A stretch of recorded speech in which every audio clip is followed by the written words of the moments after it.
to Black Dads Reading Bedtime Stories, a YouTube series dedicated to showcasing Black fatherhood in its purest form. Today we have a special episode as my big brother is going to be reading about African history and Mansa Musa. I hope you guys enjoy. Hi children, today we're going to learn about history, African history, because African history is all our history. It's world history, because that's where every single nation in this world came from. And today we're going to learn about the richest man who ever lived in recorded history. His name was Mansa Musa, and he was the Golden Emperor. Musa, also known as Mansa Musa, was born in 1280 into a family of rulers. His granduncle, the legendary founder and conqueror of the great Mandinka dynasty in western Sudan, modern Mali. Musa was never heir to the throne of the Mali Empire. As a member of the royal family and close to the throne, the young Musa was appointed as deputy to Mansa Abukari Keita II, the Emperor of Mali at that time. Musa was the cousin of Abukari Keita. Emperor Keita was an adventurer, wanted to sail to the end of the great waters, the Atlantic Ocean, and explore the world. One day, he decided to go on a journey to explore the Atlantic Ocean, but never returned. Some scholars say that he reached the Americas and started a kingdom there. So, in the eve of 1324, Musa inherited the richest empire in the world with the most fruitful gold mines known in the world history. He became the 10th Mansa, which translates to Emperor of the Mali Empire. His empire spanned from western Sudan and cuts across the Ghanaian coast up to the plains of Senegal. Musa was a Muslim. As customary, in the 17th year of his reign, he embarked on a pilgrimage to Mecca, the holy city of the Islamic religion.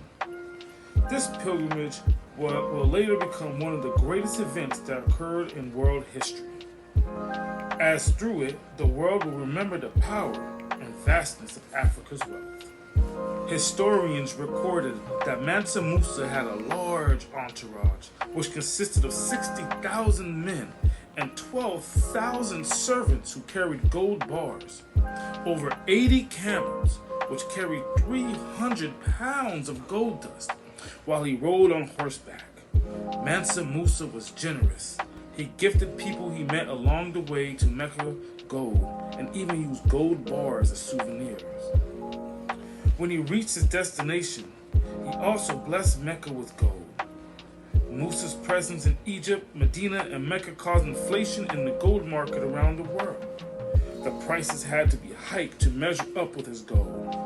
It was so surreal that the value of gold took over a decade to recover after the emperor's journey in the region.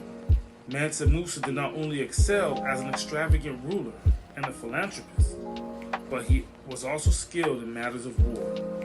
He expanded his empire almost 3 times as much as he inherited, and he doubled his army.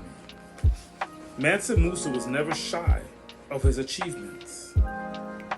His journey to Mecca inspired him to learn and invest more in architecture and science. When he returned home, he commenced the construction of schools, universities, and mosques. He employed the services of many. Mansa Musa transformed the cities of Gao and Timbuktu. He erected new structures and made the cities commercial hubs. It became the center for teaching, philosophy, and law. In more recent times, it evolved into the University of Sankore. The objective of Mansa Musa was to build libraries and more universities for everyone to access. He knew that wealth was nothing without knowledge, and that knowledge and wisdom were what made him one of the greatest rulers that walked on earth. These buildings were dynamic and renowned for their splendor and extravagance. They were second to none in Africa and the world. Mansa Musa is believed to be the wealthiest man to ever live on earth. In 1375, the map of Africa, prepared by a Spanish mapmaker, depicted the Emperor of Mali presumably Mansa Musa, seated majestically upon a throne holding a golden scepter as traders approached his markets. He became an icon of greatness for Africa. Mansa Musa left a lifelong imprint of Africa's splendor on the world. He ruled in might and in wit.